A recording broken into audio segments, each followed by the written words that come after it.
আসসালামু আলাইকুম। আফফান মম কিচেনে আপনাদের সবাইকে স্বাগত। আমি আজকে করলা ভাজি রান্না করে দেখাবো। আমি আলুটা এইভাবে কুচি করে নিয়েছি করলা ভাজির জন্য, আর করলাটা এরকম পাতলা করে নিয়েছি। আপনারা আরও পাতলা যদি পারেন তাহলে করে নেবেন, আর না হলে এতটুকুই যথেষ্ট। আমি এখন করলাটা ধুয়ে নিব। আমি করলাটা ধুয়ে নিয়েছি। এখন আগে বলে দিই, করলার জন্য এখানে লবণ নিয়েছি হাফ চা চামচ, আমি হলুদ গুঁড়ো নিয়েছি হাফ চা চামচের থেকে একটু কম, আর পেঁয়াজ কুচি নিয়েছি 3টি, বেশি বড় না, ছোট ছোট, আর কাঁচামরিচ ফালি নিয়েছি 4টি। আমার এখানে করলা ছিল 1টি, আর 2টি আলু ছিল, ছোট সাইজের আলু ছিল। এখন এই করলার পরিমাণে এই মশলার পরিমাণ আমার, এখন আমি চুলাটা ধরিয়ে নিলাম। চুলাটা ধরিয়ে নিয়েছি। এখন আমি পেঁয়াজ কুচি দিয়ে দিব। পেঁয়াজ কুচিটা দিয়ে দিলাম। একটু অপেক্ষা করব, পেঁয়াজ কুচিটা পানিটা একটু টেনে যাক, তারপর তেল দিব। এখন আমি পরিমাণ মতো তেল দিয়ে দিব। সাদা তেল দিব, একটু তেল বেশি দিব।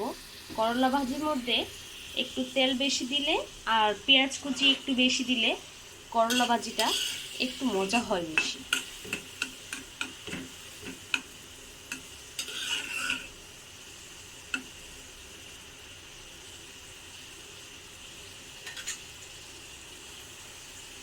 পেঁয়াজটা লাল লাল করে ভাজা হওয়া পর্যন্ত একটু অপেক্ষা করব।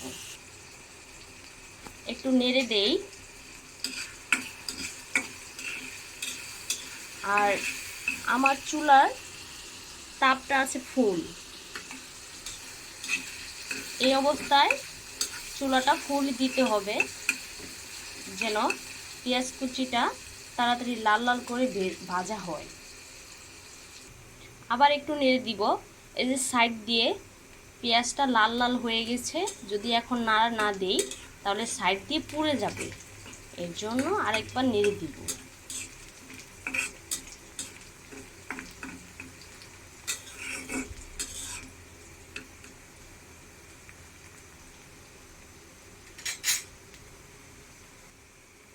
আমি এখন যে 4টি কাঁচামরিচ ফালি রেখেছি সেগুলো দিয়ে দিব।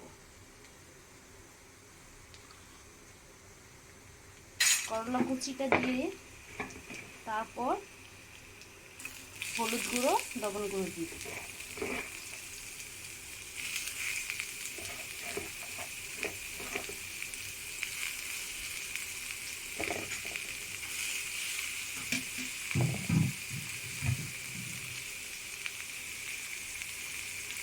একটু চুলার আগুনটা একটু কমিয়ে দিব এই মাত্রায়।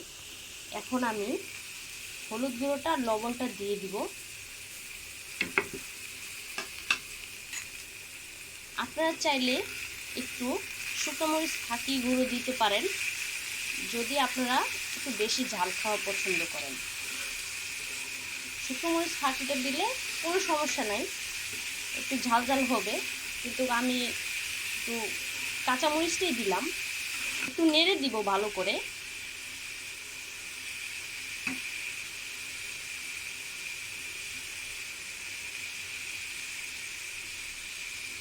করলা ভাজিতে ঢাকনা দেওয়ার কোনো প্রয়োজন নেই, কারণ করলা ভাজিতে ঢাকনা দিলে তিতো হয়ে যায় বেশি। এভাবেই রান্নাটা হয়ে যাবে, করলাটা সিদ্ধ হয়ে যাবে।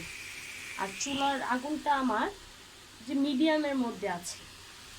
এখন করলাটা একটু নরম হওয়া পর্যন্ত অপেক্ষা করি, তারপর আবার নাড়া দিয়ে দিব। ঘন ঘন নাড়তে গেলে করলার মধ্যে করলা আবার একটু তিতো হয়ে যায়। করলাটা আমার একটু নরম হয়ে গিয়েছে, আবার একটু নাড়া দিয়ে দিই। একবার নিচেরটা উপরে দিয়ে দিই, তাহলে উপরের যে অংশটুকু সেটা আপনার সিদ্ধ হয়ে যাবে। এখন একটু এটা ভাজা ভাজা হোক। আমরা এখন আবার নাড়া দিয়ে দিব।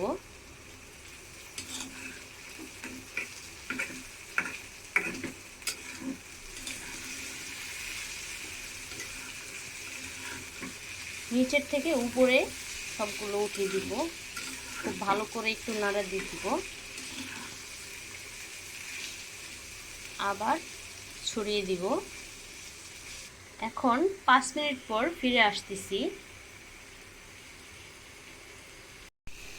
ফিরে আসছি 5 মিনিট পর। এখন একটু নেড়ে দিব।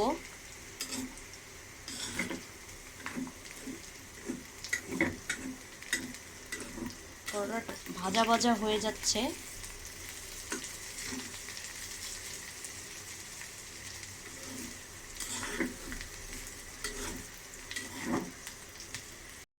আলহামদুলিল্লাহ, আমার করলা ভাজিটা হয়ে গিয়েছে। এখন আমি চুলাটা অফ করে দিব। আমি করলা ভাজিটা একটা বাটিতে নিয়ে নিব। এই তো আমার করলা ভাজি। আপনাদের যদি আমার রান্না ভালো লেগে থাকে তাহলে একটা সাবস্ক্রাইব দিয়ে দিবেন, পাশে থাকা বেল আইকনটি ক্লিক করে দিবেন, যাতে করে আমি কোনো রান্না দিলে আপনারা নোটিফিকেশন পেয়ে সাথে সাথে দেখতে পারেন। আমার চ্যানেলটি লাইক, কমেন্ট, শেয়ার করে দিবেন। সবাই ভালো থাকবেন। আল্লাহ হাফেজ। আসসালামু আলাইকুম।